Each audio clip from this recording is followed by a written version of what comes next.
मोक्ष है। एक रस मन की अवस्था सर्वदा निरपेक्ष है। मैं भाव ही बंधन महत, मैं का हनन ही मोक्ष है। त्याग और ग्रहण से हो परे मन, तब ही मनन निरपेक्ष है। नमस्कार, भारतवाणी से मैं कविता स्वागत करती हूँ आप सबका।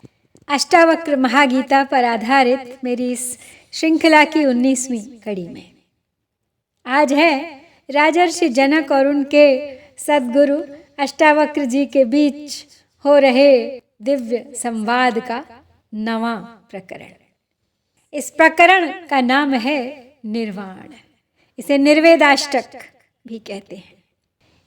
ये जो गुरु शिष्य का संवाद है, ये कोई साधारण वार्तालाप का सिलसिला नहीं है। ये तो आत्मा अनुभव की, सत्य की, मुक्ति की, ग्रहण की, त्याग की एक दुर्लभ यात्रा है। बड़े भाग्य से प्राप्त हुआ है जनक जी को ये दिव्य वरदान, एक सच्चे गुरु के रूप में। और अष्टावक्र जी को भी एक ऐसा शिष्य मिला है जिसकी चाह हर गुरु को होती है। इस बार गुरु और शिष्य मिलकर समझेंगे, समझाएंगे त्याग का सही अर्थ क्या है। हमारे प्राचीन ऋषि मुनियों ने सदा से ही त्याग को अमरता का विशेष साधन माना है, विशेषकर अध्यात्म के क्षेत्र में त्याग की महत्ता को।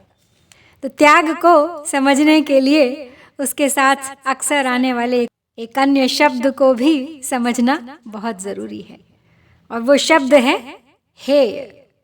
त्याग शब्द में उस वस्तु की उपयोगिता समाहित होती है जिसका कि त्याग किया जा रहा है। जैसे घर उपयोगी था, मूल्यवान था, लेकिन त्याग कर दिया, बड़े गौरव की बात है।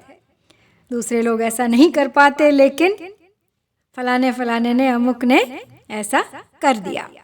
तो त्यागी का गौरवशाली होना संसार की वस्तुओं की सार्थकता और उपयोगिता को लेकर ही होता है, त्याग में गौरव की अनुभूति करना। लेकिन ये जो दूसरा शब्द है हेय, इसका अर्थ है बेकार की कोई वस्तु या विषय जो लक्ष्य की प्राप्ति में किसी प्रकार से सहायक नहीं है, इसलिए वो क्या है, बेकार है, हेय है।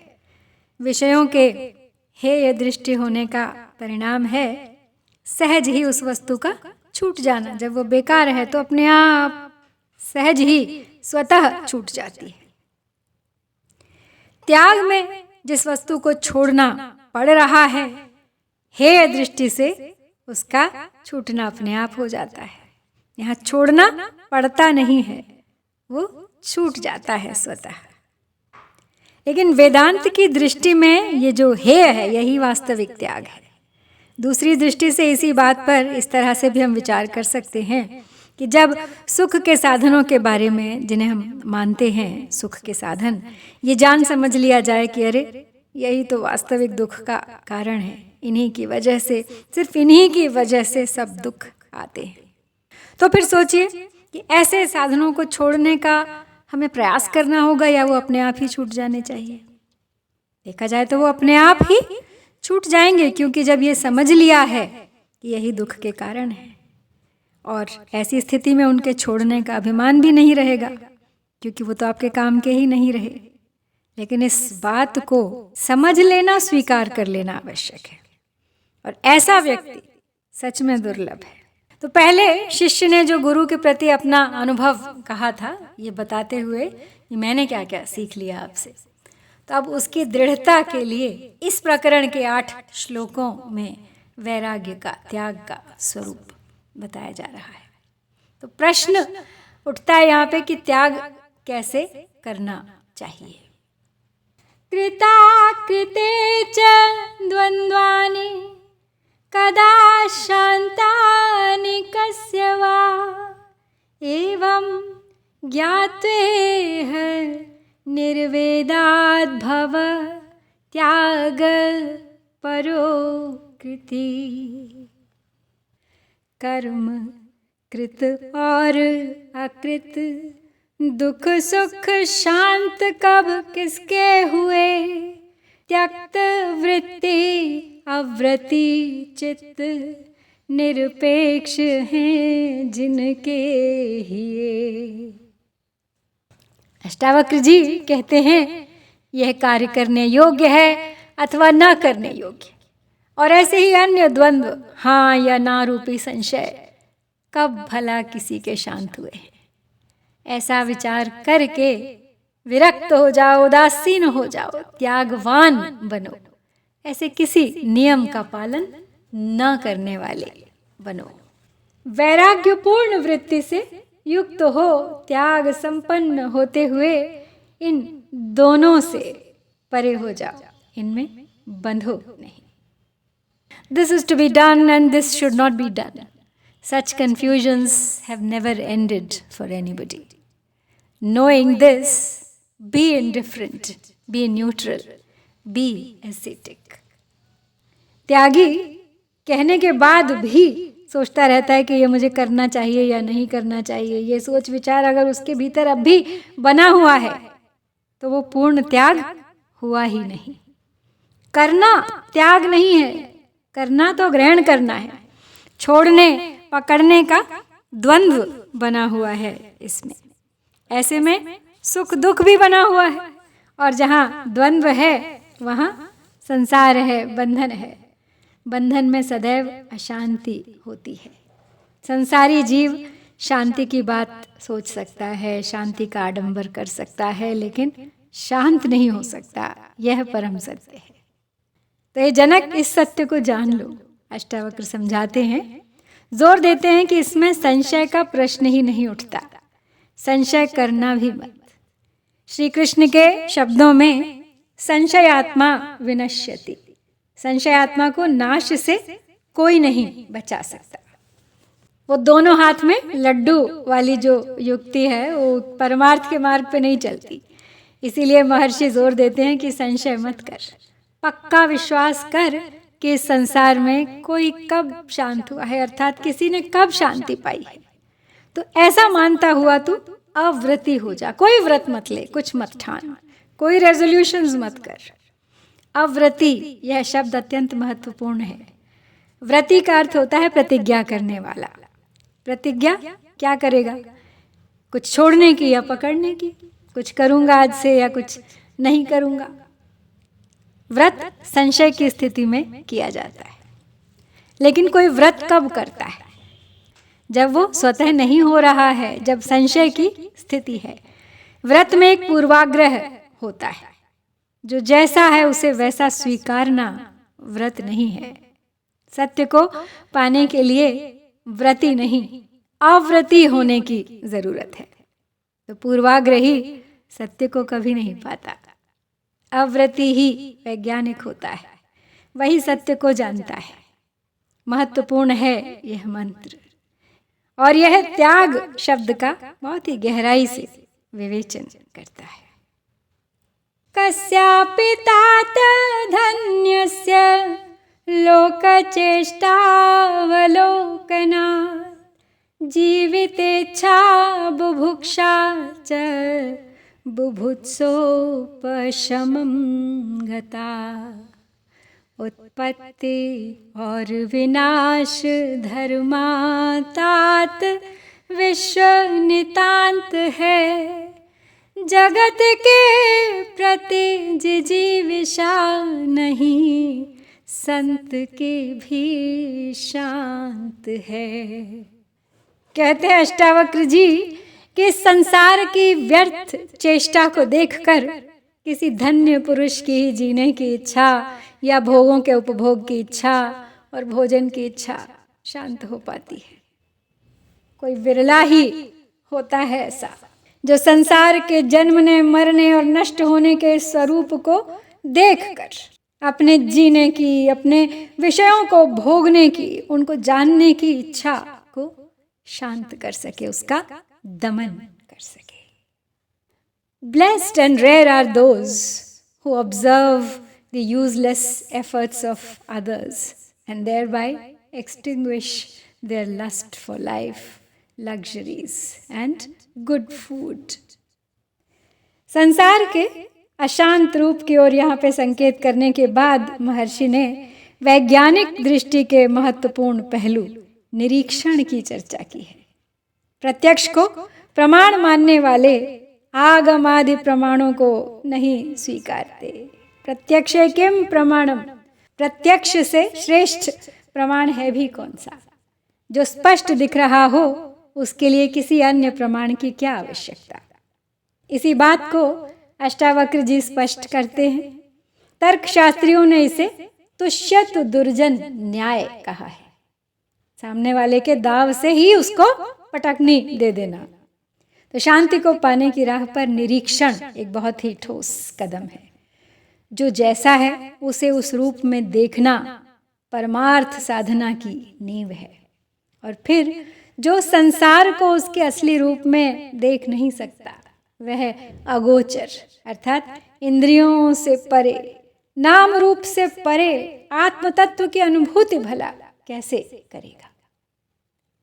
आदि शंकराचार्य ने चरपट मंजरी में स्पष्ट कहा है, पश्यन्नपि च न पश्यति लोकः उदर निमित्तम बहुकृत वेशः। जो इस संसार को देखता हुआ भी नहीं देखता, वह पेट भरने के लिए, अपनी सांसारिक जरूरतों को पूरा करने के लिए तरह तरह के नामों रूपों को धारण किए रहता है, आजीवन ढोता रहता है उन्हें। और न केवल एक सामान्य जीव बल्कि जटाधारी सिरमणवाय सन्यासी तपस्या के नाम पर अध्यात्म पथ का राही भी अपना पेट भरने के लिए ही ऐसा सब कुछ कर रहा है। लेकिन जो वास्तव में संसार को देखता है वही धन्य है। जो संसार को उसके असली रूप में देखता है उसी को कृतकृत्य जानो। क्यों? क्योंकि उसमें ना तो जिजीविषा रहती है, न ही भोगने की इच्छा, न ही ज्ञान की इच्छा। तो रहस्यमय है ये सूत्र। कहते हैं कि वो धन्य है जिसमें जीने की इच्छा भी नहीं रहती। जीवित रहने की वासना के परिणाम स्वरूप ही तो जीव समस्त क्रियाएं प्रतिक्रियाएं करता है। इसी का तो परिणाम है ये पाप पुण्य रूप कर्म। जीवित रहने के लिए ज़रूरी है मृत्यु से बचने का प्रयास। तो जब वह देखता है कि जो पैदा हुआ है वो मरेगा भी और फिर मृत्यु का अर्थ नष्ट होना नहीं, ये तो नाम रूप में एक अस्थायी परिवर्तन है, तो फिर मृत्यु से बचाव का कैसा प्रयास। भोग किसका? विषय के परिवर्तन को ही तो हम सब लोग भोग मानते हैं। Energy changes, matter is neither created nor lost. फल को भोगा तो उसका रूप नष्ट कर दिया। आम का फल अब आम नहीं रह गया, भोगा तो उसका रस शरीर में चला गया। बचे छिलके गुठली, छिलकों ने रूप बदला, वो मिट्टी बन गए, और गुठली वो भी एक विशेष प्रक्रिया से आम का पौधा बन गई। ऐसे ही जिसे हम भोगना कहते हैं वो क्या है? वो केवल विषयों के नाम रूपों में बदलाव के अलावा कुछ और नहीं है।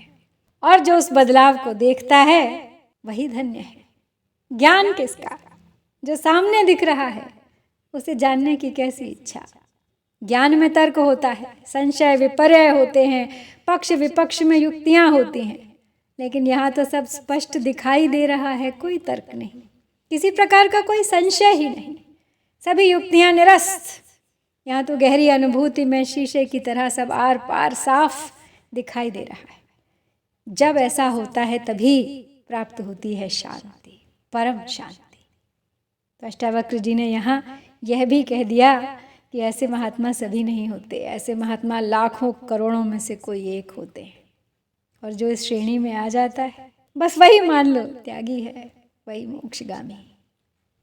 अनित्यम सर्वमेवेदं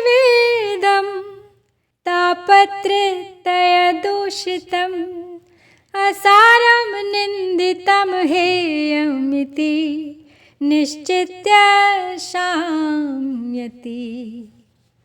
त्रय ताप दूषित हेय निंदित जगत केवल भ्रांति है, त्यक्त है निसार जग को त्यागने में शांति है। कहते अष्टावक्र जी कि ये सब अनित्य है। 3 प्रकार के कष्टों, दैहिक दैविक और भौतिक से घिरा है, सारहीन है, निंदनीय है, त्याग करने योग्य है, ऐसा निश्चित करके ही शांति प्राप्त होती है, लिप्त रहने से नहीं। ये समूचा संसार अनित्य है, आध्यात्मिक, आधे भौतिक, आधे दैविक, इन तीनों तापों से दूषित है, असार है, निंदनीय है, त्याज्य है। बस यही निश्चय कर ले, जीवात्मा शांति को प्राप्त हो जाए। Everything around you is impermanent and is surrounded by the three types of pain: body, luck, and money. It is without any essence, contemptible, and is to be abandoned. Only after deciding it firmly can peace be attained. यहाँ संसार के त्याग की बात कर रहे हैं महर्षि। संसार कैसा है? अनित्य है, 3 प्रकार के दोषों से युक्त है, निस्सार है, निंदा करने योग्य है, हेय है। अनित्य है अर्थात प्रत्येक पल बदल रहा है, आध्यात्मिक, आधि भौतिक, आधि दैविक, इन तीनों दोषों से युक्त। रस रहित है ये संसार, छोड़ देने योग्य है। इस सूत्र में संसार के अंतिम 2 वाक्य विशेषकर विचारणीय हैं। निंदा किसकी करनी चाहिए? जो जैसा हो पर स्वयं को वैसा न दिखाए, बल्कि उससे बिल्कुल विपरीत दिखाए, वो निंदा के योग्य है। और जिसकी निंदा आप करते हैं उसके पास फटकना भी नहीं चाहिए। तो जो निंदा के योग्य है उसे त्याग करना, ये तो बहुत सहज भाव है। उसका त्याग तो सहज ही हो जाता है, मन से तो त्याग ही दिया, उसे छोड़ना नहीं पड़ता, वो तो बिना छोड़े छूट जाता है। लेकिन अगर वो नहीं छूटा, अगर आप उससे नहीं बच के चले, तो आप कहीं ना कहीं उसके अब भी प्रशंसक हैं। तो हेय, इस शब्द की व्याख्या पहले भी की जा चुकी है। जब संसार के विषयों के प्रति हेय अर्थात निरर्थक ये विचार बन जाता है, दृष्टिकोण बन जाता है, तो त्यागना सहज हो जाता है। तो इस प्रकार के त्याग में किसी प्रकार का अहंकार नहीं होता, कोई गौरव का भाव नहीं होता कि मैंने ये त्याग दिया, ये छोड़ दिया। ऐसा त्याग ही वास्तव में सच्ची शांति को देने वाला है। और जो ऐसा करता है वही शांति को प्राप्त होता है, अन्य कोई नहीं। यही है संसार को देखना। जो इसके विपरीत देखता है संसार को, वो रोगी है या फिर अंधा है या दृष्टिहीन है। कासौ कालो वयः किं वा यत्र द्वन्द्वानि नो नृणां तान्योपेक्ष्य यथा प्राप्तवर्ती सिद्धिमवाप्नुयात्। वह अवस्था काल कौन सी जब मनुज निर्द्वंद्व हो, सुलभ से संतुष्ट सिद्धि पथ चल पड़े स्वच्छंद हो। ऐसा कौन सा समय अथवा उम्र है जब मनुष्य के संशय नहीं होते, सदा संशयों में घिरा रहता है। इसीलिए ये साधक संशयों की उपेक्षा कर और अनायास ही सिद्धि को प्राप्त हो जा। There never was an age or time when there are no confusions for a person. Ashtavakra जी स्पष्ट कहते हैं कि कोई अवस्था, कोई समय ऐसा नहीं जहाँ द्वंद्व ना हो। अवस्था और समय भी संसार में ही आते हैं, आत्मा की तो कोई अवस्था नहीं, कोई समय नहीं उसका। निर्द्वंद्व होना, समय और अवस्थाओं से परे की स्थिति को प्राप्त करना है। कौन है वो जो द्वंद्वों से मुक्त हो? अर्थात कोई भी ऐसा नहीं है। इसीलिए ऐसा जानने, समझने और प्रत्यक्ष रूप से देखने वाला सिद्ध महापुरुष जो जैसा प्राप्त होता है उसे वैसा ही स्वीकारते हुए, किसी भी प्रकार की अपेक्षा न करता हुआ संसार के विषयों की उपेक्षा करता है, उन्हें हेय मानता है और अपने जीवन के परम लक्ष्य यानी मोक्ष को प्राप्त करता है, मुक्त हो जाता है। मुक्त होने के लिए मृत्यु आवश्यक नहीं। श्री कृष्ण ने दुखों के कारण रूप में बिल्कुल स्पष्ट शब्दों में कहा है, ये ही संस्पर्शजा भोगा दुख योनय एवते आद्यंतवन्तः कौन्तेय न तेषु रमते बुधः। हे कुंती पुत्र, इंद्रियों और विषयों के संस्पर्श से पैदा होने वाले जितने भी भोग हैं, यही दुख का कारण है, क्योंकि ये आदि अंत वाले हैं, इसलिए बुद्धिमान इनमें रमण नहीं करते। तो श्री कृष्ण ने जोर दिया कि यही दुख का कारण है। बुद्धिमान इनका भोग इस बुद्धि से नहीं करते कि इनसे सुख की प्राप्ति होगी, वे तो इसे प्रकृति का बरतना मानते हैं। वे इनमें उलझते नहीं हैं, केवल बरतते हैं। ये बुद्धिमत्ता ही तो मोक्ष है। इसी बात को अध्यात्म रामायण में भी भगवान राम ने कहा है, सुख मध्य स्थितम दुखम, दुख मध्य स्थितम सुखम, द्वयमन्योन्य संयुक्तम प्रोच्यते जल पंकवत। यानी सुख में दुख स्थित है और दुख में सुख, दोनों एक दूसरे से बिल्कुल ऐसे ही जुड़े हैं जैसे जल और कीचड़। इसी व्यावहारिक सत्य को किसी ने बड़े ही अच्छे शब्द दिए हैं कि है चक्रवत विधि की गति, ऊपर कभी नीचे कभी, सुख दुख न रहते सम कभी, आते कभी जाते कभी। एक आधुनिक विचारक ने तो यहाँ तक कह दिया कि जिसे हम सुख कहते हैं वो सुख नहीं, बल्कि दुख के थोड़ा कम होने का एहसास है। समूचा द्वंद्व सापेक्ष है, सब तुलनात्मक है।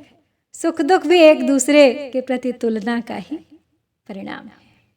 अयः पाशेन कालस्य स्नेह पाशेन बंधुभिः आत्मानं कृष्यमाणस्य न खल्वस्ते परायणम।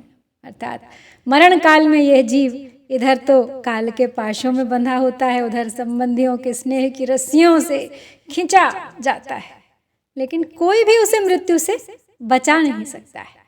या माता सा पुनर्भार्या, या भार्या जननी ही सा, यह पिता स पुनः पुत्रो, यह पुत्र स पुनः पिता।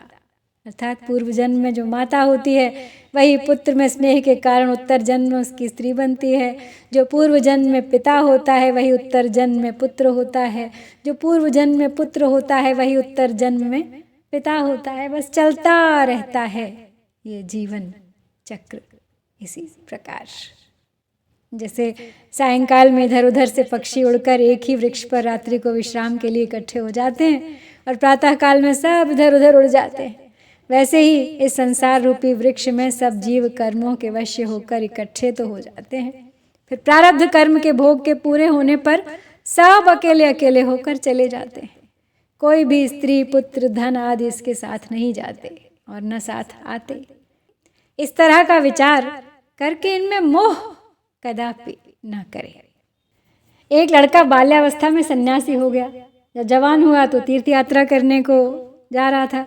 रास्ते में उधर से एक बारात आ रही थी, तो वो सन्यासी खड़ा हो गया और उसने पूछा ये क्या है।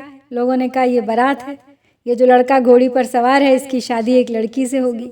तब उसने पूछा फिर क्या होगा, तो कहा जब इसकी स्त्री इसके घर आएगी तब दोनों आपस में विषय आनंद को प्राप्त करेंगे, फिर इनके पुत्र पुत्री पैदा होंगे। ये सुनकर वो सन्यासी चला गया। रास्ते में एक कुएं पर छाया में सो रहा था, तब उसने स्वप्न देखा कि उसकी शादी हो गई है, उसकी स्त्री आई है, वो सब विषय भोगों में लिप्त हैं। उस स्त्री ने कहा थोड़ा सा पीछे हटो। जब ये हटने लगा तो धम्म से वो कुएं में गिर पड़ा। अब गिरने की आवाज को सुन के लोग दौड़कर आए, कहने लगे कि किसने तुझे कुएं में गिरा दिया। तो उसने कहा स्वप्न में मेरी स्त्री ने मुझे कुएं में गिरा दिया। न मालूम जागृत की स्त्री क्या दुर्दशा करती होगी। तो स्त्री वास्तव में केवल स्त्री की बात नहीं है, सभी दुनिया भर के सभी भोगों का प्रतीक इस समय बनी हुई है वो।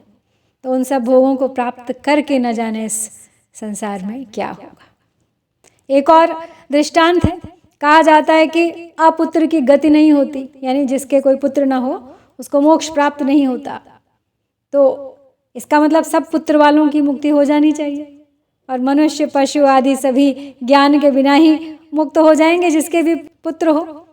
लेकिन लोगों ने पुत्र के संबंध में बड़े दुख भी उठाए हैं। राजा दशरथ ने राम जी के वियोग में प्राणों को त्याग दिया था। पहले तो पुत्र उत्पन्न होने की चिंता, फिर उसके जीने की चिंता, फिर उसके विवाह और संतान की चिंता, ये सब चिंताएं जन्म भर बनी रहती हैं।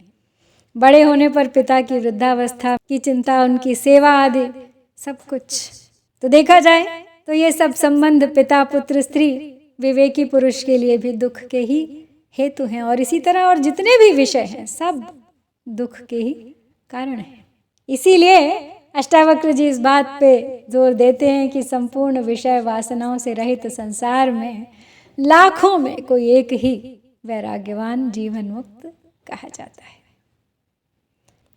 तो इस दृष्टांत के साथ ही हमने पढ़ लिए हैं इस नवे प्रकरण निर्वाण से 4 श्लोक। अभी बचे हैं 4 और उन्हें लेकर लौटूंगी अगली बार। प्रतीक्षा कीजिएगा, सुनते रहिए, बने रहिए मेरे साथ इस यात्रा में अंत तक। हरि ओम तत्सत।